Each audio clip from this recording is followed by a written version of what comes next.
This week on Stabby Stabby, it's the beginning of spooky season, and we're celebrating with Sellout October! Ow, ow! Woohoo!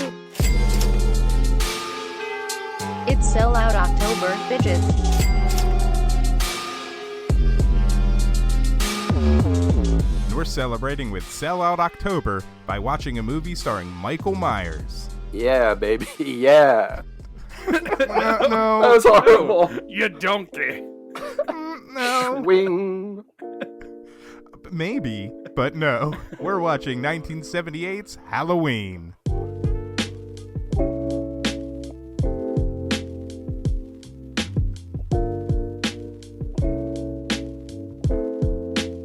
Stabby Stabby. Hey everybody, welcome to another episode of Stabby Stabby. Today's a pretty exciting day, but before we get into explaining why it's an exciting day, I should introduce myself. Hello, I'm one of your hosts, Dan, and today, guys, I'm just drinking some water. I'm gonna cut it easy. Gonna have some water. I thank you for that spooky boo. Greg, how you doing, buddy? Hey, I'm doing good. Hi, it's everybody. It's Greg, and I'm drinking a Rebel Hill Brewing Bleed Green again. Yeah, I'm excited for today. Hey, Eric, what are you drinking there? I'm also drinking a Bleed Green. God. We're Bleed Green boys today. Bleed Green boys. I feel so left out. Greg actually gave me. Well, hold on, I'm cutting the palm of my hand, so at least I could be a bleed boy. There you go. Yeah, That works. Bleed boy. All right, Stab I'm it. part of the club. So like Greg already alluded to, today kicks off the first of how many episodes are going to happen in October? Is it 4? I think it's 4. There's four episodes in October, and we're calling it Sellout October, and we're going to flip the script, and instead of talking about bizarre, obscure movies that you've never heard of, we're going to sell out and just talk about movies that everybody's seen a billion times. That's exciting. Hopefully. You like how I just said that Hopefully with you've so seen little energy? Yeah, you sounded like you're really thrilled about that. Here we go. I think it's Dan's exciting. like, I don't want to talk about a movie that I know about. And love. Ew, passion, gross, sticky. Competent filmmaking, get out of here. So yeah, when we came up with the idea to talk about more well-loved horror movies, it just so happened that it was my turn to pick the movie, and I couldn't think of a better movie than I think I heard one of you guys just a few minutes ago describe this one as the granddaddy of all slasher movies. It totally is. It's John Carpenter's Halloween. All This movie right. is very near and dear to our hearts. Do you guys want to say anything about this movie before we dive in? Wow, Wow, yeah, that's I a think big no. I'm gonna save. I kind of want to save my stuff for the end. I think, like my. All right. No, it's a masterpiece, right? And it has held up, since it came out in '78. So, Or is it? there's a has reason. Well, all right. Well, I was gonna say there's a reason it's a beloved classic, but Or is I guess it? we'll see. I'm just playing. It is, and it has, and it still is. Yeah, Yeah. it looks good. I watched the 4K, and it is gorgeous. It looks pretty great. Man. All right. Well, Yep. then let's not spoil anything, and let's dive into that plot. All right.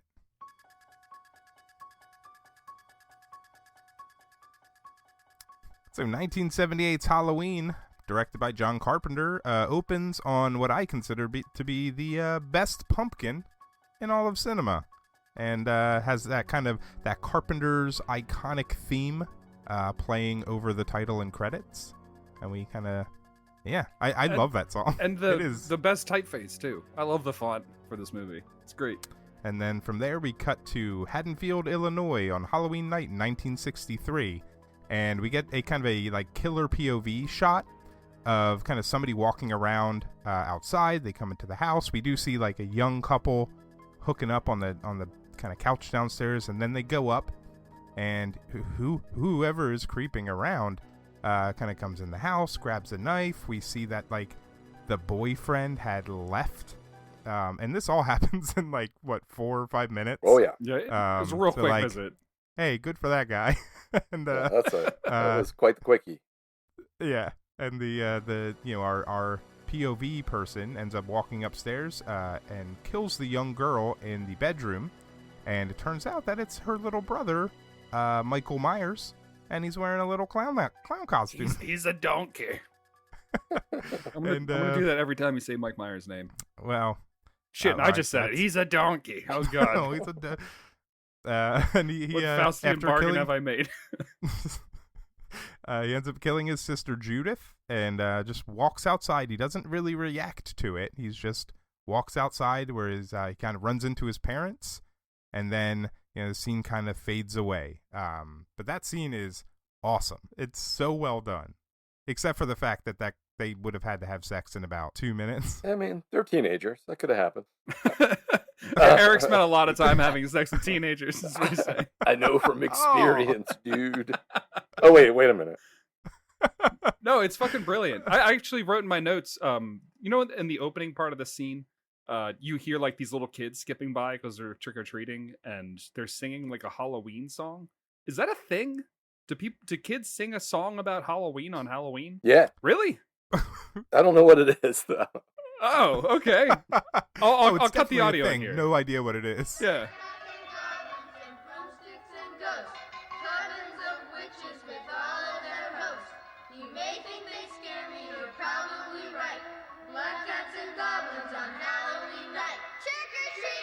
It's like Halloween's here. It's the trick-or-treat time of year. Clowns and goblins, ghosts and ghouls.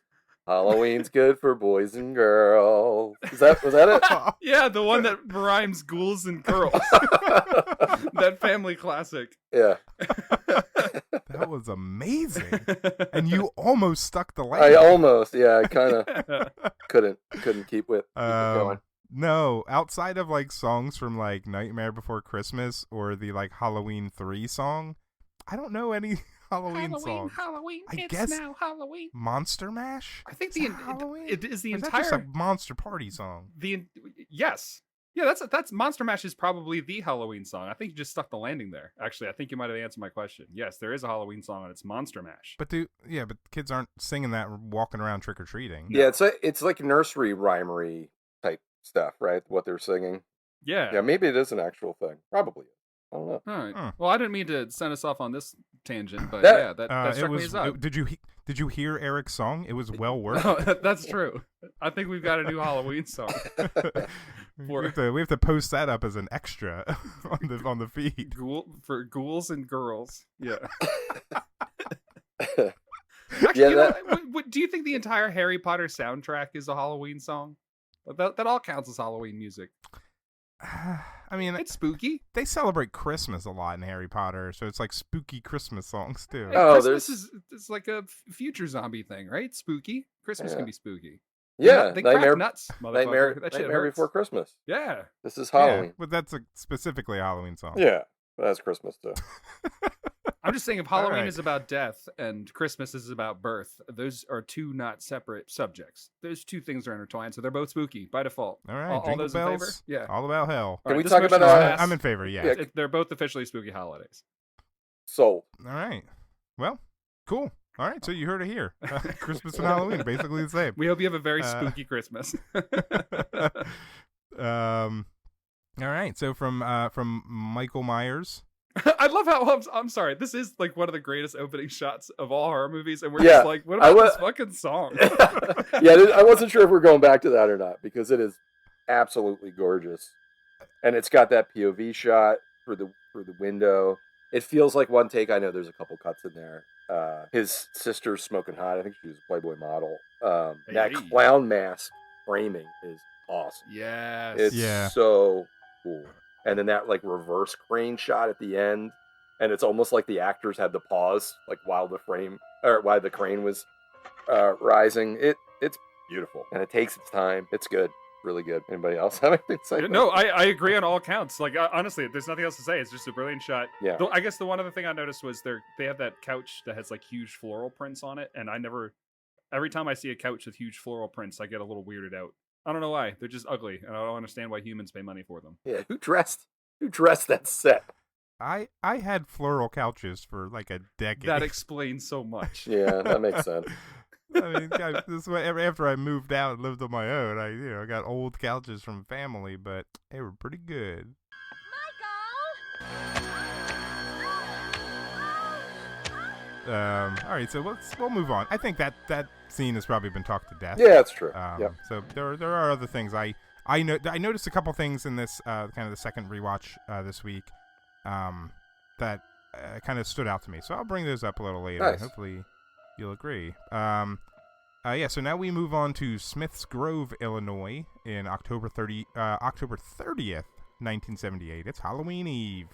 And we meet Dr. Loomis, who's played by Donald Pleasence.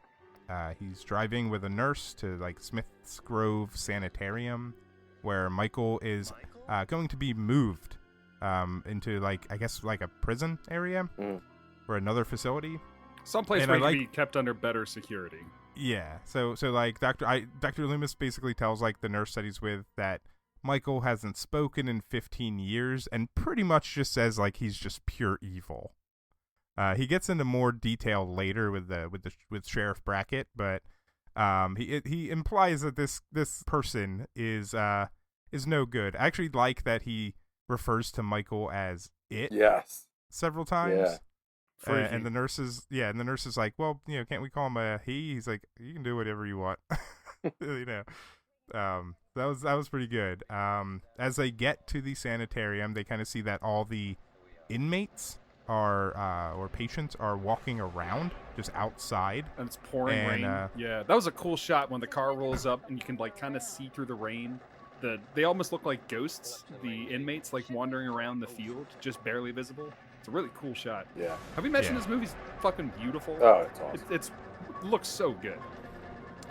From there, Loomis gets out to kind of see what's going on, and somebody climbs on top of the car, smashes through the window with just like the palm of their hand, scares the nurse out of the car, and ends up just stealing the car and drives off. From there, we cut back to Haddonfield on Halloween Day, and we're introduced to Laurie Strode, who will be our main character. She's a good little high school girl. Her dad's a realtor, and she has to go drop the key off to the Myers house. And I think like you kind of see like somebody watching from inside, or like it's implied. And she walks with little Tommy Doyle, who she babysits for, and Tommy kind of brings up a little bit about the house. It's the house where obviously the murder in the opening scene happened, and he says that everybody in the town thinks it's haunted.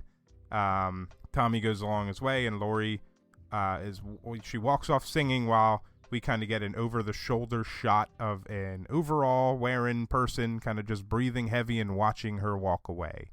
And it's weird to describe who we know is Michael Myers as an overall wearing person, but like I guess in the movie you don't know it yet. But yeah, it could be the local mechanic. Could be just watching high school girls walk. Country music, redneck enthusiast. Yeah, I guess you never know. Can I say we get like a really good sense of the town in this walk? Yeah. When she's walking around, I think it was a good like sort of this feel of Haddonfield? Haddonfield. Yeah. Good sort of location setup. So after we kind of are introduced to Michael Myers' shoulder, we see Loomis Loomis confronts someone about Michael getting out of the sanitarium, and I like that he comments like on how he he's like, well, he drove away in a car, and the guy he was talking to is like, well, he couldn't have driven very well. He's like, well, he looked like he drove fine last night, so he must have learned somehow. And I believe, and if I'm not wrong, in the novelization of the movie, or is it Rob Zombie's Halloween, where basically like one of the people that worked at the hospital basically like taught him how to drive. Yeah, we just don't see it in the movie. Yeah, I think that whole thing's unnecessary. It's like, look, maybe I guess they had to explain like because he's been hospitalized since he was a kid that he can drive, so they have people would like call it out as a plot hole, but I think you just leave it out. But yeah, I also think it doesn't matter at all. Yeah, it's not that big of a I think it's kind of a strength of the movie that there's a lot of shit in this movie that kind of doesn't make sense if you poke at it like a little bit too much, but it feels right in the context of the movie because everything just keeps moving so well. Like I wrote in my notes that all the exposition scenes, if it was made today by like a lesser filmmaker, it would just be shot, reverse shot, reverse shot, and then they would have a different establishing shot, setting up the next location, and move on. You don't have those big like sweeping camera moves. Like here, we even have like a little character beat where we can see the body language compare body language between the guy that runs the psych ward and Dr. Loomis, and we can kind of see how one of them's he's like leaning back, has his arms crossed, isn't taking things seriously, isn't really tense or whatever, whereas Loomis is like rigid and is freaking out that this thing is gone. So the exposition's kind of there, but it's really about just at least that's the vibe I was getting from it. It's more about just telling us like, here's what these characters are like, and setting up dominoes like a good horror movie does. Telephone, tell him exactly who walked out of here last night, and tell him exactly where he's going. Probably going. I'm wasting my time. Sam Haddonfield is 150 miles away from here. Now, for God's sakes, he can't drive a car. He was doing very well last night. Maybe someone around here gave him lessons. And so moving on from there, we got a scene with Laurie in class, and she's looking out the window and kind of seems to be maybe a little daydreaming. All right. The guy. Have you ever noticed the guy that sits a row in front of her and to the right has a head of hair that looks exactly like a dickhead? Nope. Like it's just straight up a penis in a polo. It's wonderful. Can we put that? I want to see that. Can we put the screen cap on the Instagram page? Absolutely. It's great. I'd watch that horror movie. Halloween, if you get my drift. Oh man, So she's looking out the window, and we see Michael Myers just kind of standing at his car, just like looking towards the school. And she looks away, and then she looks back, and he's gone. I forget what the question was or what they were reading, but it does imply that like fate comes for you, right? Anybody remember what they were talking about there? I didn't write it down. It was like fate is immovable like a mountain. It never changes. I guess I should probably know what it is, but I don't know I think they were referencing two different authors. Dan, did you catch it? I did. I didn't write it down though. I remember it was something about like there's a religious concept of fate where it's something that you can interact with, or there's like a more objective concept of fate that like Greek philosophers talked about. If I remember right, I think she mentioned something about like Plato or something like that. Ma'am? Answer the question. Costain wrote that fate was somehow related only to religion, whereas Samuels felt that, fate was like a natural element, like earth, air, fire, and water. That's right. Samuels definitely personified fate. In Samuel's writing, fate is immovable, like a mountain. It stands where man passes away. Fate never changes. What high school classroom is talking about the philosophical concept of fate and telling her students like it's coming for you? That's a teacher with some shit going on in her life. This is a recently divorced woman. Fate is coming for all of you kids. Long drag on a cigarette. No matter how hard you try, it's gonna suck. I guess it also like set up Laurie as like being kind of smart, right? Even though she was sort of daydreaming or taken, not focused, she was able to answer the question like perfectly. Yeah, and it also obviously like applies to Michael Myers, where he's coming. Yep. No matter what, like, and he won't stop. And it will be fate for them to meet up. At this point, I'm trying to put my head on the shoulders of somebody watching this movie in 1978 without the like baggage of the really inconsistent Halloween universe. At this point in 1978, when they made this movie, is Michael supernatural? No. It's the first movie, so like, right.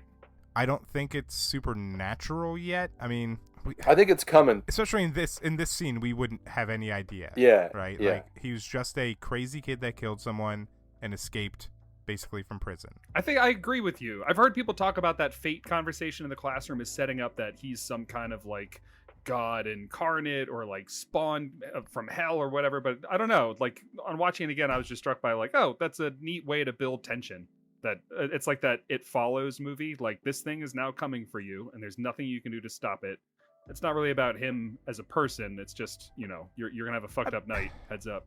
The way I look at it is like, so supernatural or not, like something is mentally wrong with Michael Myers. Right. That like, so serial killer, not serial killer. Like, he has a drive to kill, just like an animal has a drive to kill.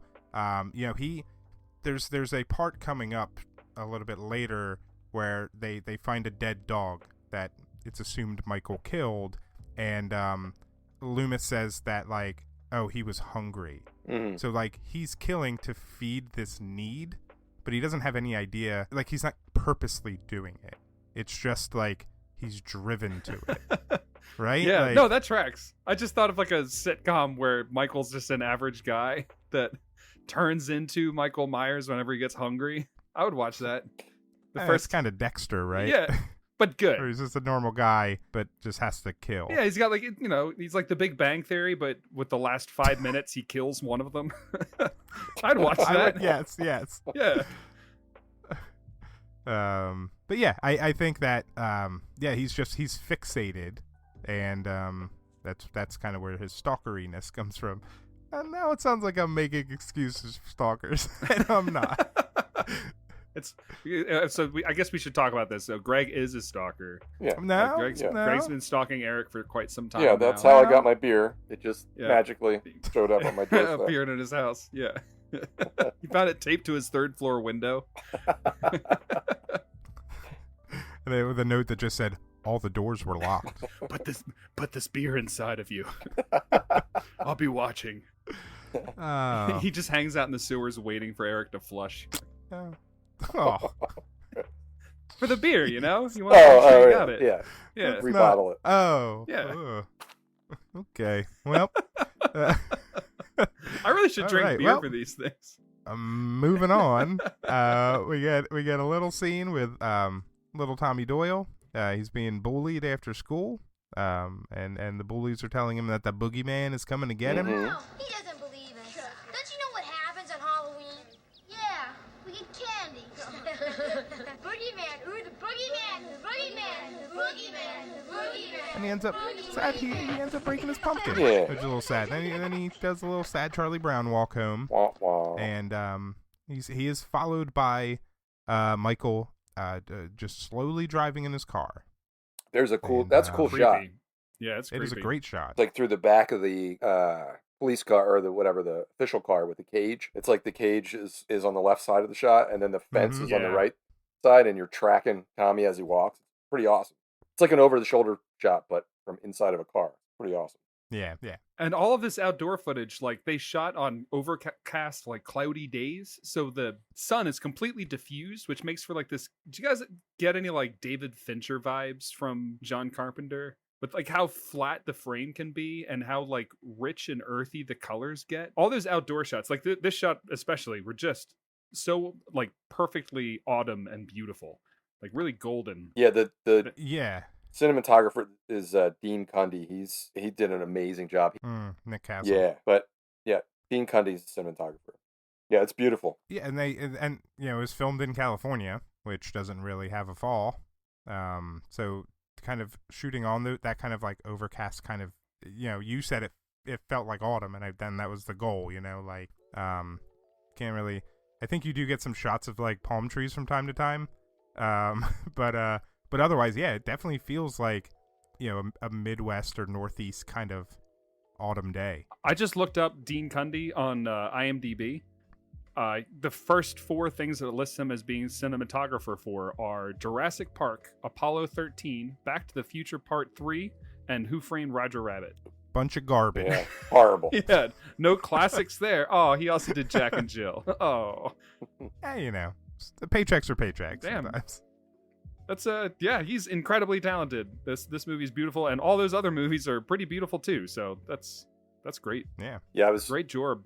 I listened to the audio commentary, and they were talking about trying to make it feel like autumn, even though they shot in California in like March and April, and they had they had painted leaves, and then you would just blow the leaves on set to make it look like it was the fall, and then they'd have to rake all the leaves up and then use them again. But there's a couple shots like in the foreground it's leaves, and if you look behind them, it's just all green lawn. But you have to remember, it was uber low budget. It was like $325,000. They were like using their own cars and shots. They had painted one of the buildings themselves with the actors and everybody on set. The main house, they whitewashed it themselves, including what's her name? Jamie Lee Curtis. Yeah, including Jamie Lee Curtis. Yeah, pretty crazy that they made it so rich and beautiful with that limited budget. I mean, I imagine it was a bunch of kids. Like, there were, like, I know John Carpenter was, what, in his 20s when he made this? It was his first feature, yeah. I think he had done, like, Dark Star before, but this was, like, his first major film. Gotcha. It makes sense. It has that kind of, like, creative, nervous energy to it. And, yeah, it's nice. I'm glad they pulled it off. I mean, didn't this make all the money? Wasn't this, like, a huge success in the box office? Yeah, they did super well, especially compared to the budget. Yeah, I can't remember what the ending number was, but yeah, it was really successful. From a budget of $300K, you were right. The film went on to gross $47 million in the box office. Ooh, pretty awesome. The equivalent, that was in the 70s. So by 2008 numbers, I don't know why IMDb chose 2008 as the benchmark, but according to 2008 dollars, that'd be $150 million, and it made Halloween one of the most successful independent films of all time. Boom. Yeah. Hey, Sellout October. There we go, making that bread. Yeah. Yeah. All right. So moving on from there, we got Loomis finding like a crashed truck on the side of the road, and it's a mechanic truck. And he doesn't find the body. That's kind of in the bushes. But basically, he calls the cops in Haddonfield and pretty much says like, Michael's coming for you. You know, try to do what you can because he's coming. He's on his way. You've got to believe me, officer. He is coming to Haddonfield. Because I know him. I'm his doctor. You must be ready for him. If you don't, it's your funeral. And yeah, we notice that it's a mechanic's truck and that he stole the overalls that he's wearing that we kind of saw him in earlier from the mechanic. So he's smart enough to take off his his hospital gown. Yeah.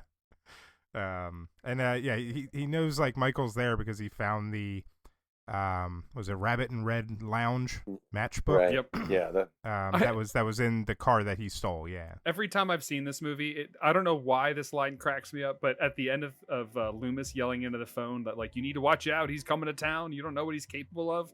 He says like, you better listen to me, and if you don't, it's your funeral. And just something about the way he says it's your funeral is so funny to me. He's like a smart ass. Yeah. Your funeral.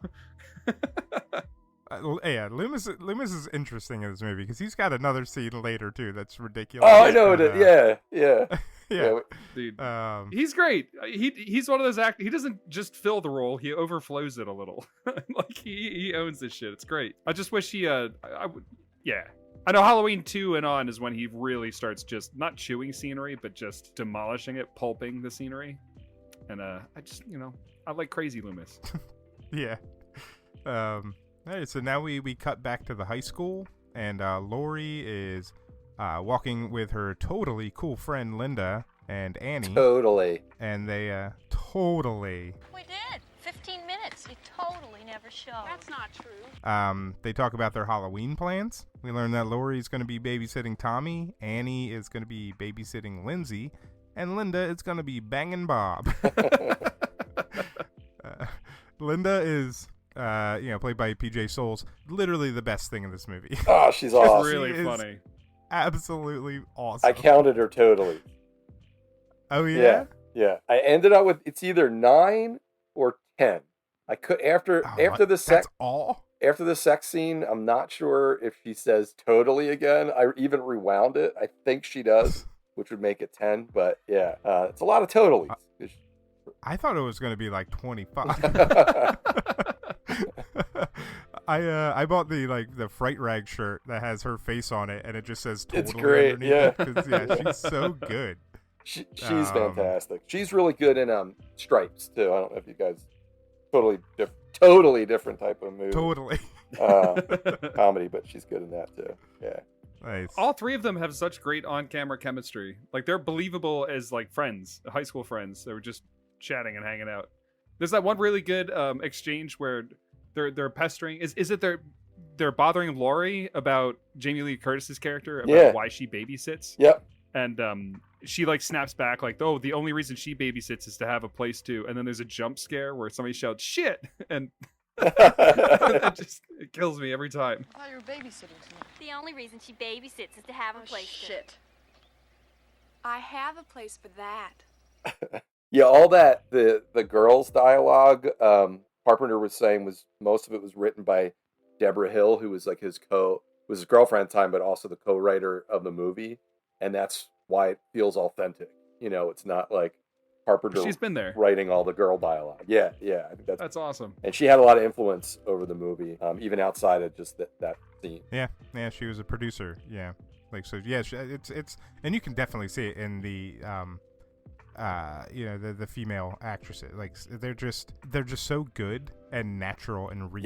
Yeah, and their performances are great too. Yeah, and they're just kind of like, I'm gonna go get high and have sex. You know.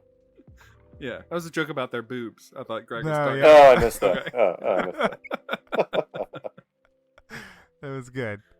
I had to think on it for a second, but when I hit, it felt good. The best jokes need me to try to explain them.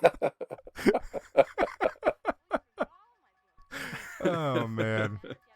Yeah. So as they're walking down the street, Michael drives by them, kind of slowly, and then starts speeding off. And Annie yells, "Hey, jerk! Speed kills!" And he just like slams on the brake.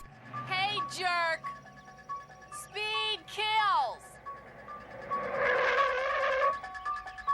And they kind of get a little weirded out, and then he ends up driving away. But as they walk some more, Linda had left, and so it's just Laurie and Annie, and Laurie kind of sees Michael step out from behind like a row of bushes, and just kind of walk back behind it, and she's kind of weirded out by it, and Annie goes to check, and he's gone. So, yeah.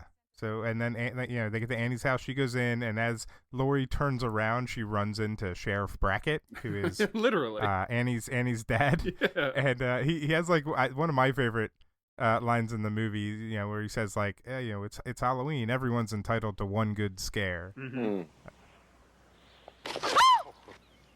Excuse me, Laurie. Oh, Mr. Brackett, I'm sorry, Mr. Brackett. Oh, I didn't mean to startle you. That's all right. You know, it's Halloween. I guess everyone's entitled to one good scare, huh? Yes. Yeah, it's a nice line because it's true. And it's the name of the movie. Yeah, there you go. He's also like one of the only adults that we really see besides Loomis. Like every other parent is missing. They're just not around. It's like a town run by children. Like they're all just not home. Which I guess is, they're a bunch of babysitters, so that makes sense. You got to get rid of the parents. But I mean, it's kind of perfect that Michael, like if Michael had to pick a town to go back to, a town full of hapless children with nobody to look after them is pretty perfect for a murderer. Yeah, they want to just go to Kid Town, no problem. It's like a serial killer truffle hunter. You sniffed it out. You found it. So after that we got Laurie goes to her house and gets on the phone and things. We'll just kind of skip through some stuff, but my favorite is when Laurie's sitting on like a wall outside of somebody's house, just watching little kids trick or treat, like pretty early in the day. It's pretty light outside for trick or treating. And I grew up in the Northeast. We trick or treated at dusk, so maybe that's my town. I don't know. Do towns change that? I want to try to go knocking door to door at like 6 a.m. on Halloween. Because that's when you're going to get all the people that are just exhausted. If they do drag their ass to the door, they won't have the candy ready. And if they do, they're just going to give you a fistful to shut you up and get you out of your way. It's the long game. They're going to give you bacon and eggs. Yeah. Whoa! And that ain't a problem either. Cereal. Yeah. Breakfast for Halloween. Trick or fiber. Yeah. It's all right. Go home with a grocery bag full of orange juice, just loose. Loose. Yum. So Laurie goes riding off with Annie. Annie picks her up, and they eventually get to a hardware store where the sheriff's at because somebody broke in and robbed a bunch of stuff. And he names that they robbed or they stole rope, some knives, and some masks. some like costume masks. I got a real like stream Scream for Help vibe from that exchange. Remember the opening of Scream for Help when she gets to her house and there's a horrible accident that's occurred and she runs into a police officer and he's like, it was just an accident, nothing to worry about. But then you find out that like somebody was fried to death in her basement. Right. The way this cop is like, oh yeah, this guy broke into this store and stole all the shit you need to get away with murder. Go home, you're fine. It's just Halloween. It's probably a bunch of It's kids. interesting because he blames it on a bunch of kids. It's a town run by kids. They needed. That would make sense. There's no other option. Yeah, I mean the invisible adults actually had the keys to the store, so the only way to get things from the store is to break in. This is just a cycle that plays out. They also got like completely stoned on the way over and like hotbox the car. And she's like, "Oh shit, here's my dad, the sheriff." And they roll down the window, and he's like has no idea that they were just smoking up. Yeah, I mean, if anything, if the rest of the movie teaches us anything, like, I don't think he's that good of a cop. That's true. That's true. Maybe fair point. It would have been great. But also, if you're driving around getting high, hotboxing your car, like, they didn't have to pull up to that store. I know, they could have just kept driving. Continued to like, drive. oh shit, there's my dad. Let's stop and roll down the window. Interrupt his police work. It'd be cool if they rolled up and it just like all the smoke billowed out. This is like a Cheech and Chong movie. The rest of the movie would have played out entirely differently. Yeah. It would have been Michael Myers trying to break into prison.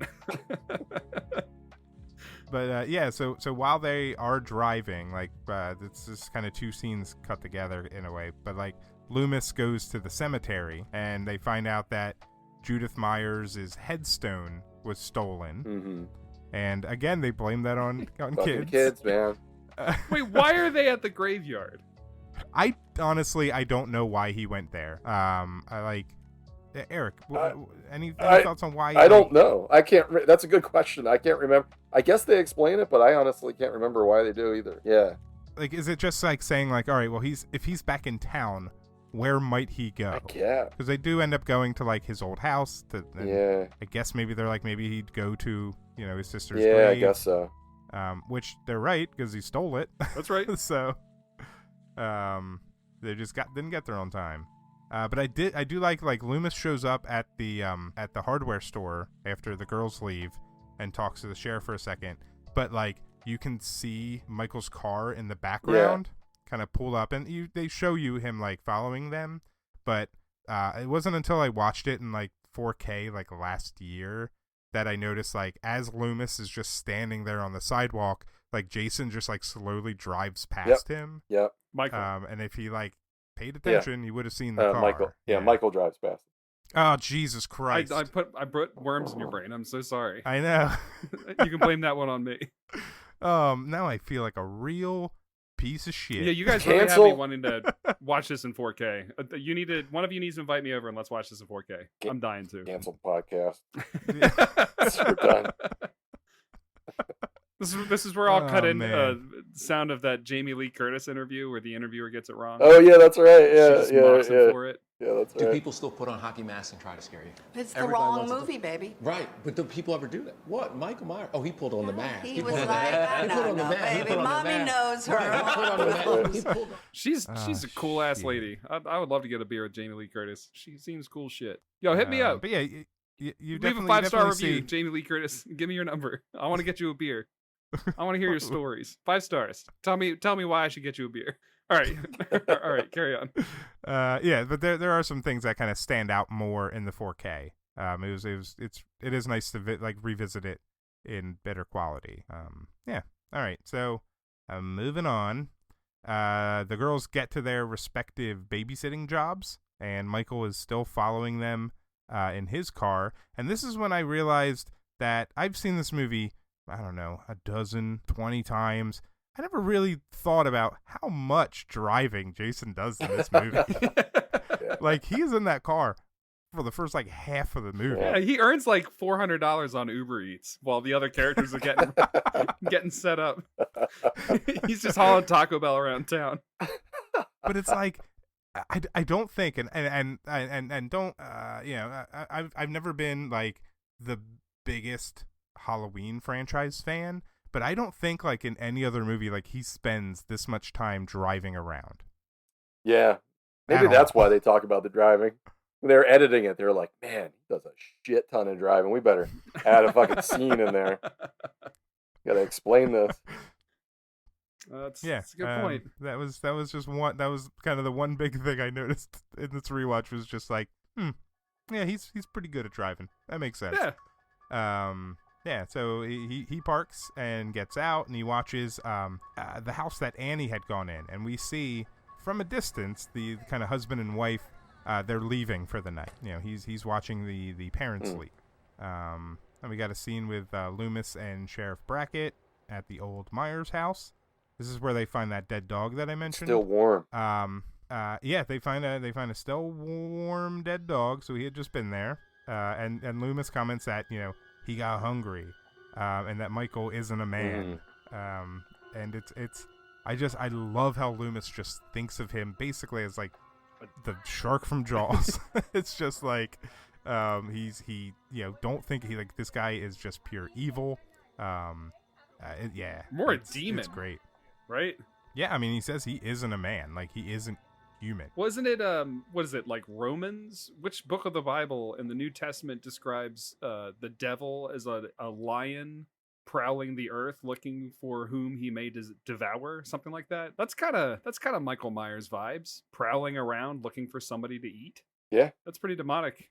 Yeah, he said, yeah, speaking of Jaws and even the devil, so he says he's got blackest eyes, which is like the Jaws line. Yeah, black eyes like a doll's eye, and he says he has blackest eyes like devil's eyes. So yeah, I met this 6-year-old child with this blank, pale, emotionless face and the blackest eyes, the devil's eyes. I spent 8 years trying to reach him, and then another 7 trying to keep him locked up, because I realized that what was living behind that boy's eyes was purely and simply evil. Kind of supports what you're both saying. Pure evil. There's a great little jump scare in that scene too, with the window smash. I had my volume cranked up, and it got me. Forgot all about it. It gets me every time. Yeah. That one, Yeah. that and the Jaws head floating through the hole of the boat. Oh yeah, it's like, and no matter how many times I'll see these movies, they'll always get me out of my seat. Well, yeah, and the window break scene, like that scare, also reveals that Loomis, he's packing heat. He's got a gun. Oh, okay. Oh, that's right. So like it gives him an opportunity to pull it out instead. Like it's Chekhov's gun.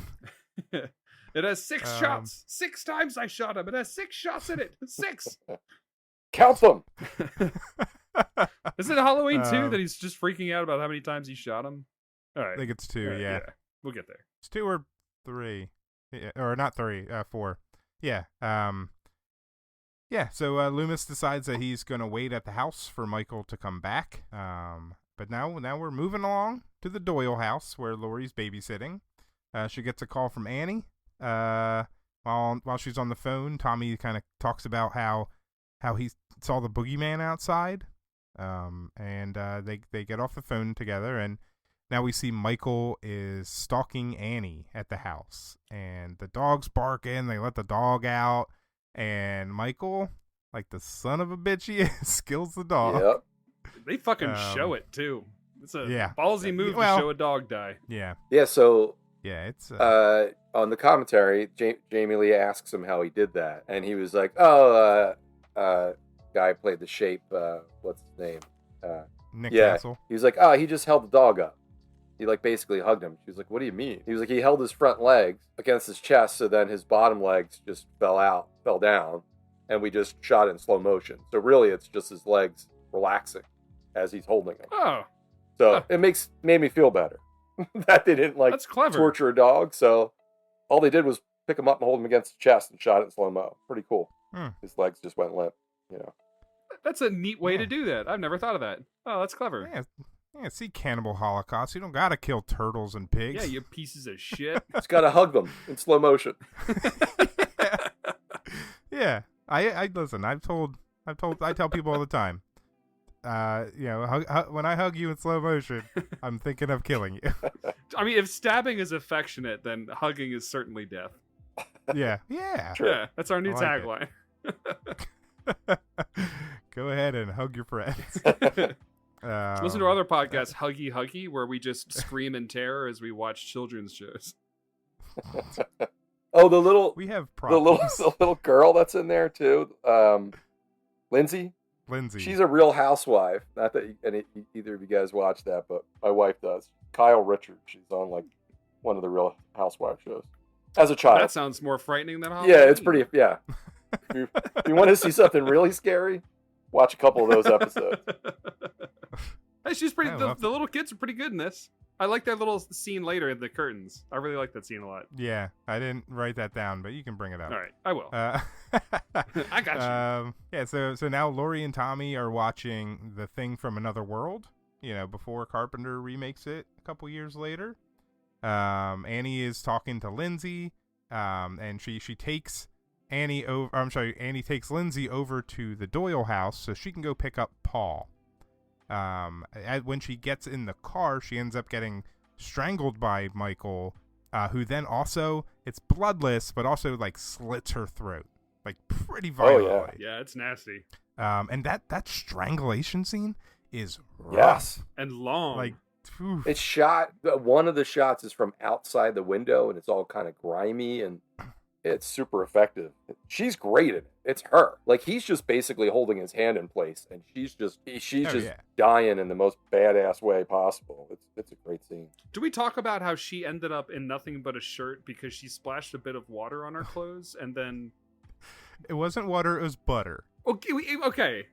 Even worse. She got a small amount of butter on like a piece of her clothing. She immediately strips down pretty much naked in the kitchen of a house that is not her own. And it leads her outside into the backyard where their laundry units are in like a separate garage where the power has been cut. And so she starts investigating this outside shed garage house for some way to fix the power so that the laundry units can run. And the whole time I'm shouting at the TV, by this point, I would just wear buttery clothes. You idiot. What are you doing? I think just from like a measuring effort thing. Why are you trying to fix electricity? It's crazy. I think the whole thing was just to get a panty shot of her trying to like crawl out of a window. 100%. Carpenter was like, I know this is a little convoluted, but if I could shoot if I could shoot that butt, then it's worth it. They have writing sessions where they write down like, here's the scare, and then they have to work backwards to build the dialogue that builds up to the scare. And then they have another writing session where it's like, where are all the asses going to be? All right, well, we need her out in that shed then. Yeah, I didn't bring it up because it doesn't really apply to the plot per se.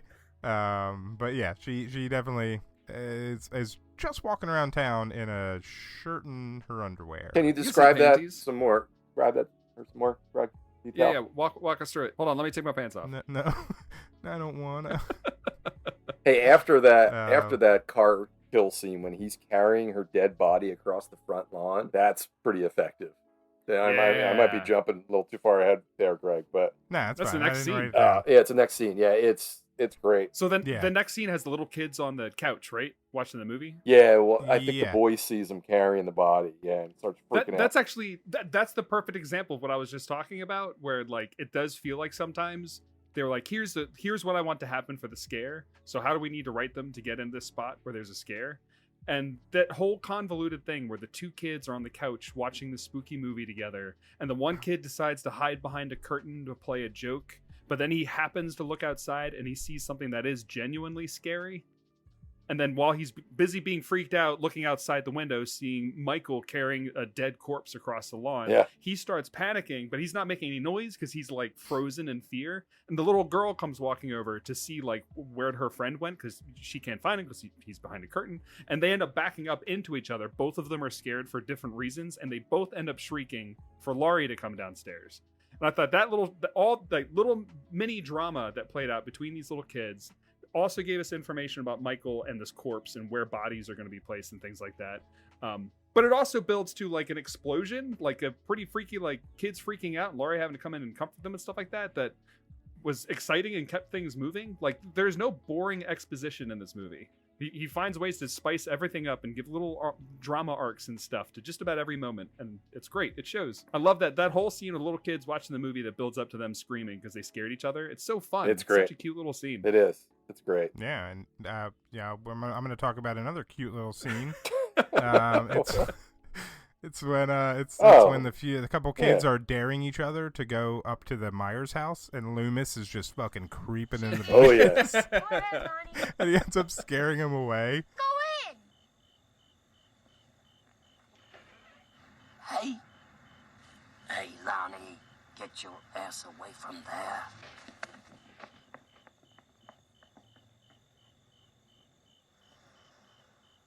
But we get a nice little jump scare because, like, he turns around and, like, Sheriff Brackett had just, like, come up. And basically, he comes to tell him that he thinks that Loomis is wrong and that he doesn't think Michael is in town because nothing has happened. Even though... He's like... Plenty is happening. Yeah. And, he robbed the store. That's enough. Death has come to your little town, Sheriff. Death has come to your little town, Sheriff. You can either ignore it, or you can help me to stop it. More fancy talk. Yeah, after he scares those... Wait, really? Yeah. Oh, I missed that one. That's awesome. Yeah. He says, don't ignore it. You're telling me they're all lined up for the slaughterhouse. Something like that. It's also very Jaws-like when you're not accepting that the shark is going to kill your town off, And the cop is not willing to help him right away because it's the peak holiday season and he doesn't want to end town festivities going on. There you go. It's all very Jaws. Yeah, after... Yeah, you can... sorry. You can see little anchors on his sheriff jacket. After Loomis scares the kids away, he gets like a little perverted pleasure and like smiles afterwards. Yeah. Which is like the kid in the scene before. He's trying to scare the girl. It's like, I don't know. Like scaring other people. Get a little...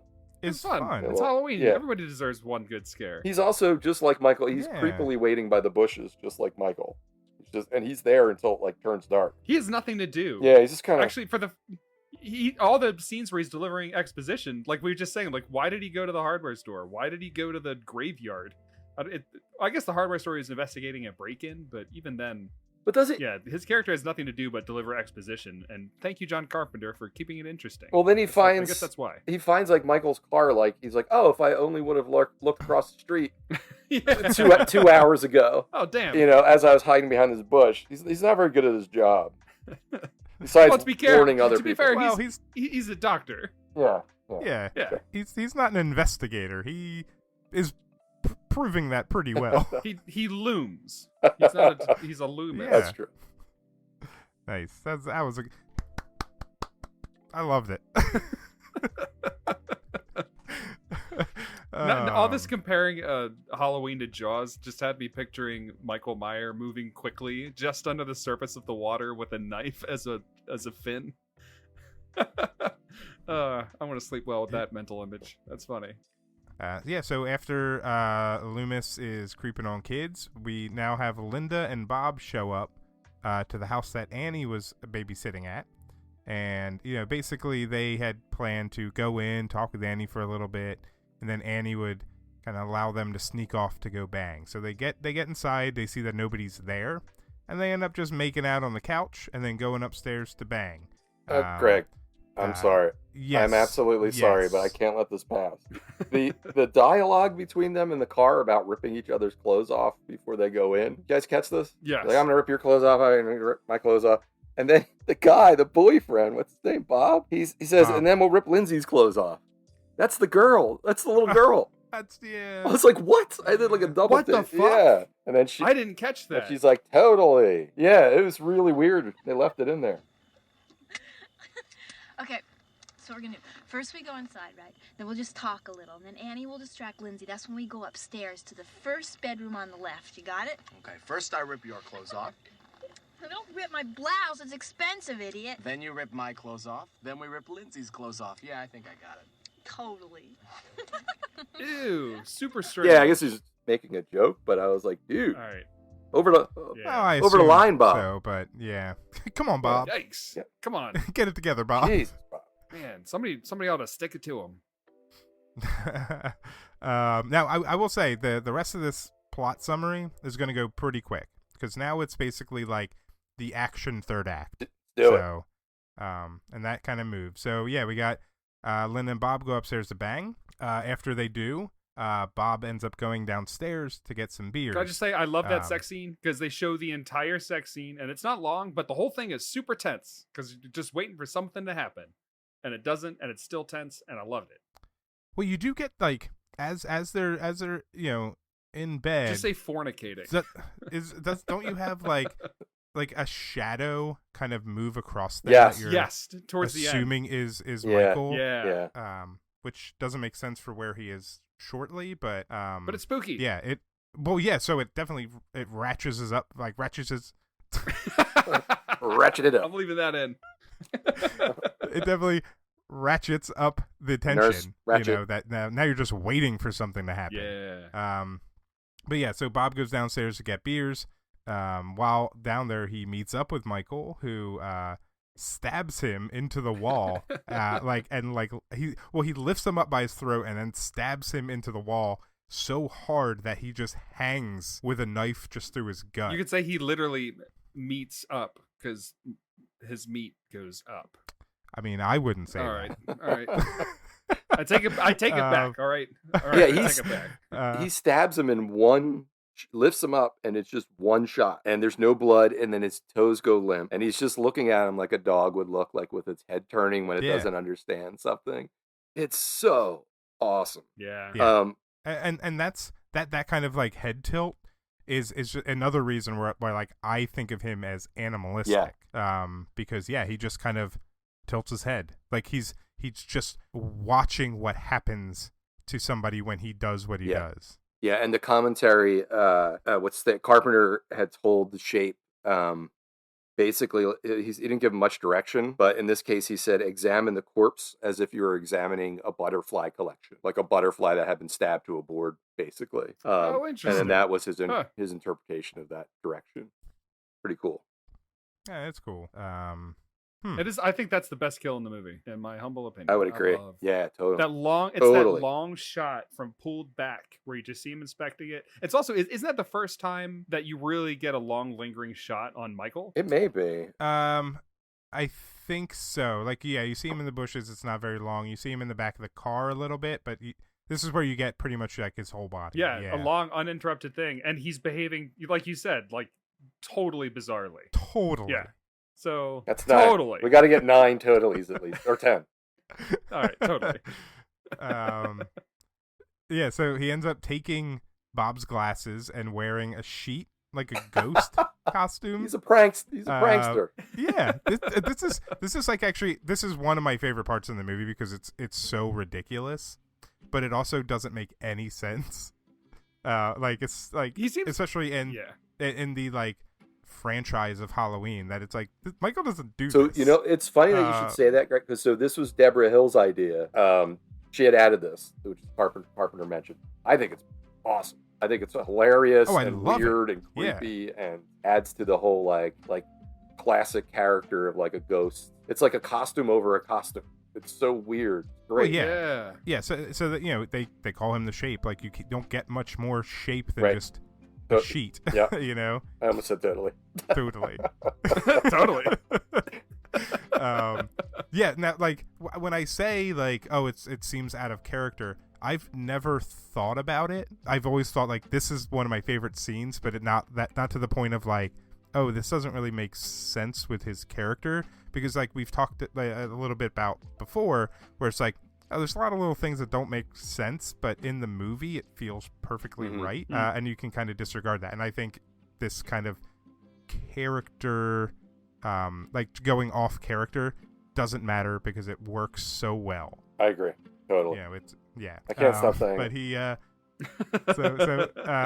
Linda kind of starts she thinks it's Bob, and it's kind of starting to flirt with him, and she gets kind of annoyed because he won't answer. So she gets up to call Laurie to see what's going on, and Michael ends up strangling her with the phone cord, which is like another, like, it's not quite as brutal as Annie's strangulation, but it's still, the kills here are rough. I do think Bob's is I think, the most creative kill. But the girls get killed brutally. It's violent. It is. Yeah. Yeah. Hello? Hello? All right, Annie. First I get your famous chewing, now I get your famous squealing. Annie, are you all right?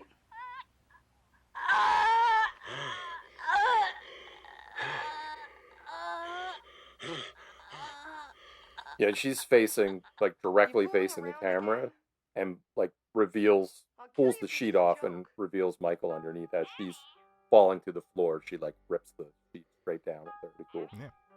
I'm trying to think through what you were just saying about how violent the kills are towards the women, and I think the knife sticking all the way into the wall is like a little silly, a little supernatural feeling, and all of our teenage babysitter kills are all like intimate strangulation things. Like there's something different going on there. It's like, we can cut this out if this doesn't go anywhere, but like the violence against the teenage women is more like almost domestic abuse-y, like being choked and slapped around and shit. I don't know. Maybe that's why it just feels so violent when it's happening to young girls, because it's probably just the innocence, I guess.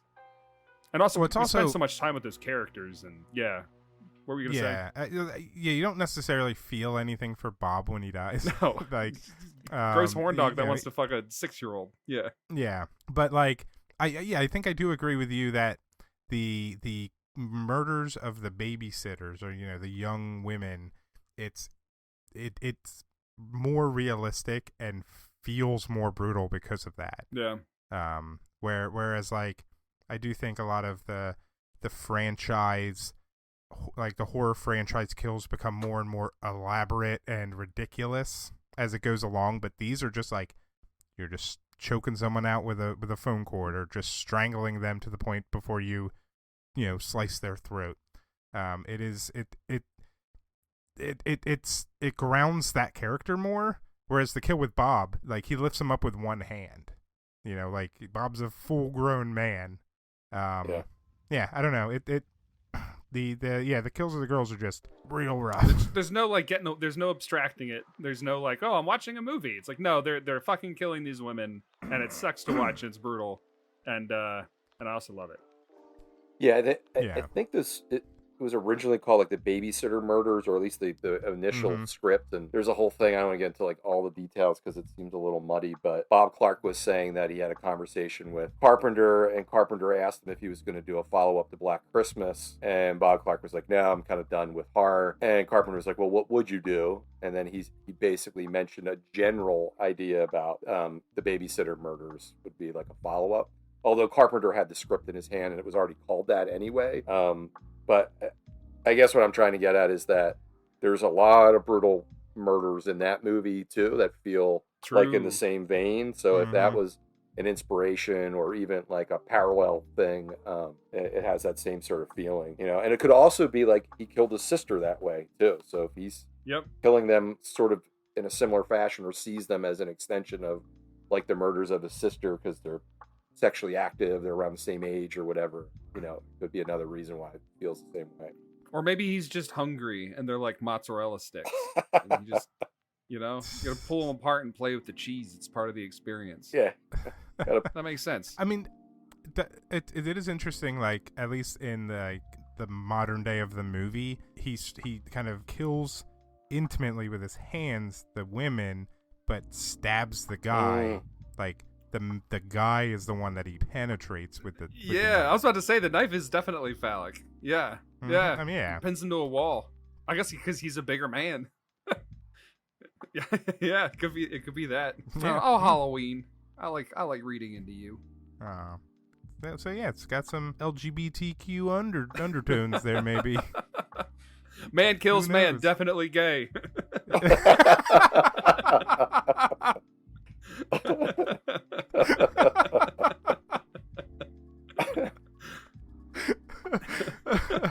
Oh man. All right, so now we're gonna fly through a bunch of this, because now it's just basically ramping up to the point where it's just running around a lot and being chased. So we've got Loomis is skulking around the neighborhood, just being a creep, looking for Michael. He finds the car that Michael stole, so he knows that he's in the area. Laurie's concerned because, she doesn't know where anybody is. Annie was supposed to be home. She's not home. Linda, her phone call ended abruptly. So she goes over to Lindsay's house where Annie was babysitting to go check for Linda and Annie. She eventually finds Annie's dead body on a bed with Judith's headstone up by her head. Then she finds like Bob's body hanging in a closet. Linda is like shoved in a wardrobe. Yeah. So she's finding like the dead bodies of all her friends. I love this scene's so funny. It's like slapstick the way all the bodies get just like revealed. Well, especially Bob's, right? Like, yeah. And this is another thing with Michael is like he staged all this for this reason. How did he rig the wardrobe to slowly swing open to reveal what's her face, Linda? Yeah, I don't know. It was very carefully orchestrated. There's like a Rube Goldberg machine for this woman to get trauma, and it worked perfectly. It also looks like her eyes are crossed too. I know. Maybe they're not. Oh, I gotta go back and rewatch it. They say when you die, you crap your pants and your eyes go cross. So thankfully, they only showed the eyes. Yeah. So it's just a weekend for me.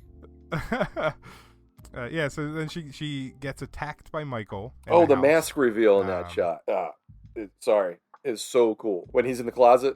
Is that where we're at, or am I jumping ahead? Yeah. After she finds she finds a dead body. She backs up. There's just an open closet that's black, and then they like put a little spotlight on him that like slowly revealed his face before he attacked her, and it's really super effective and creepy.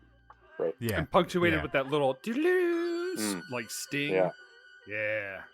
So Laurie gets stabbed in like the arm, kind of like slicing her sleeve of her shirt. And she falls down the stairs.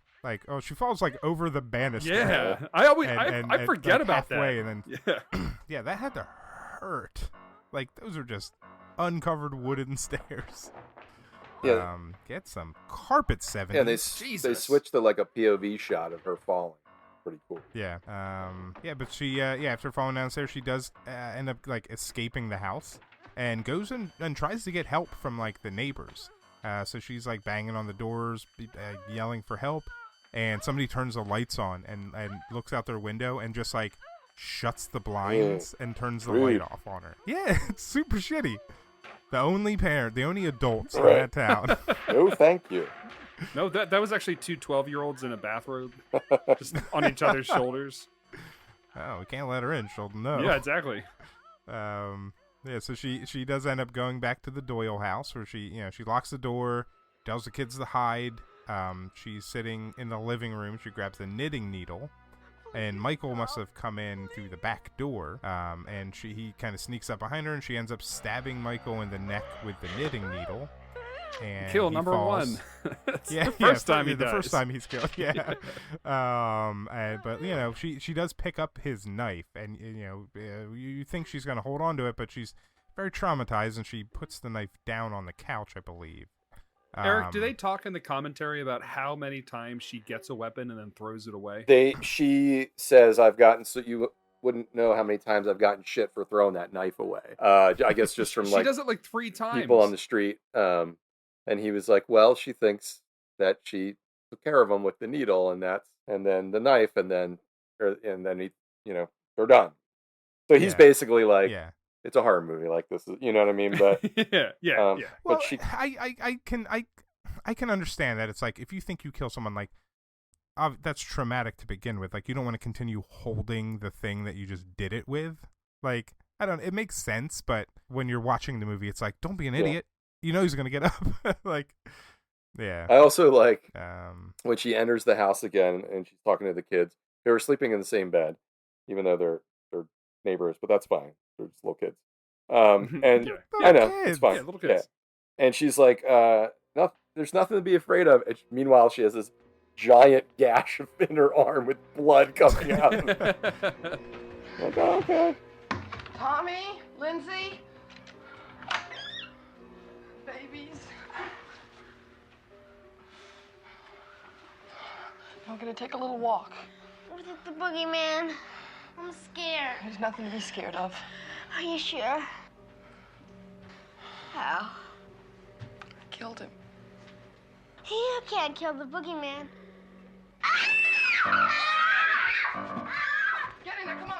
Yeah, Michael's not dead. Like Eric said, she goes up to the kids. Michael attacks her from behind, and she sends the kids to hide, and she ends up hiding in a closet. And Michael breaks in, and he's just like slowly destroying the door to the closet, trying to get in, and she ends up stabbing him in the eye with a coat hanger. Yeah, Kill, that was brutal. Is that kill Yeah. free? Well, no, because I would say, so he drops the knife after he gets stabbed in the eye, and she grabs the knife and stabs him in the chest. That I would say is kill 2. Okay, gotcha. Yeah, 'cause then he falls over. She Then he thinks he's actually- dead yeah. again. Yeah.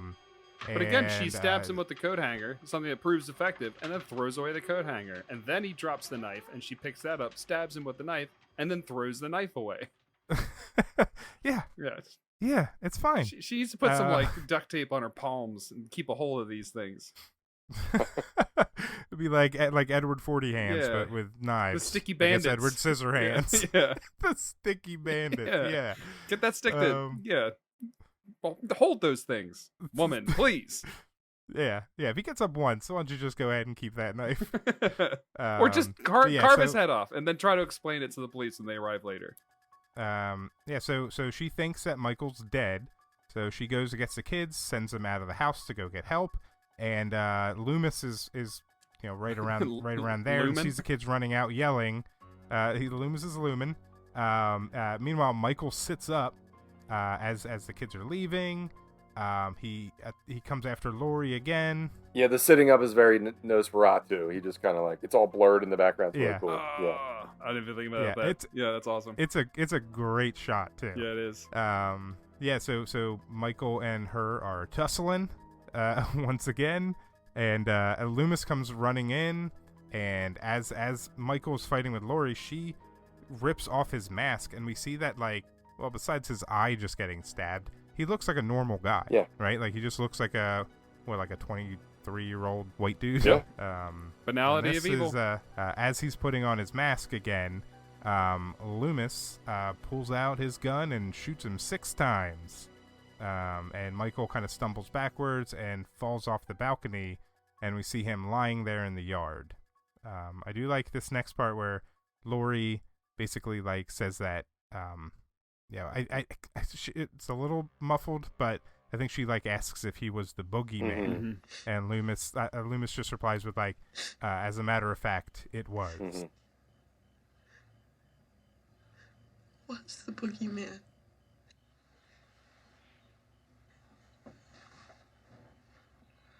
As a matter of fact, it was.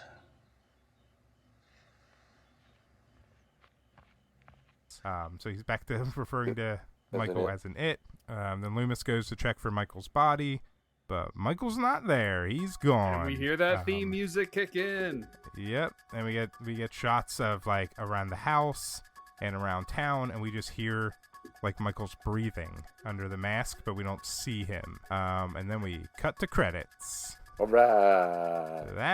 That was 1978's Halloween, and I'm sure I skipped some of your favorite parts, but we've all seen it, so that's fine.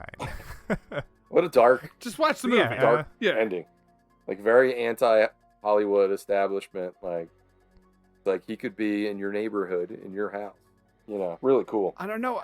I can't remember who made it, but there was recently that Halloween miniseries, that podcast series, where they talked a lot about how this movie was one of the first movies that had this threat in the suburbs, that you could leave the cities, you could leave epicenters like that and still not be safe. And I love these closing shots all around the suburban neighborhoods with all these single family homes with all their lights turned off, while you just hear that breathing over it. Suburbs are creepy. Suburbs are super fucking creepy. And this movie just confirms that I should avoid suburbs. Yeah. You Yeah. should. I should. live in one. Is it creepy? Oh, That must yeah, be creepy. It is. I'm recording a horror movie in my basement while there's a thunderstorm with you two weirdos. It's definitely creepy. That's creepy as fuck. All right. Well, should we do ratings? All right. Let's do it. Let's stab this shit.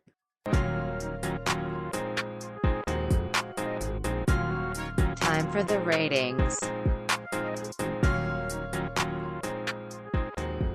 So here on Stabby Stabby, we rate our movies with a stab system, patented trademark, copyright stab system, copyright, can't copy us. Stabbing something we do affectionately on this podcast. 10 stabs is the most we can love something, and 0 stabs means we hated it.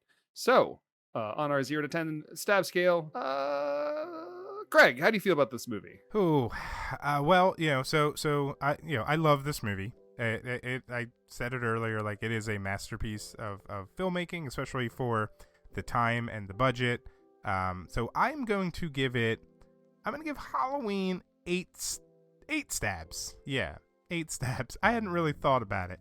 And I think I'm going to give it now if you've listened to the show, you know how my brain works. This movie is fantastic. The cinematography is beautiful. Like the decisions that are made are on point for the movie.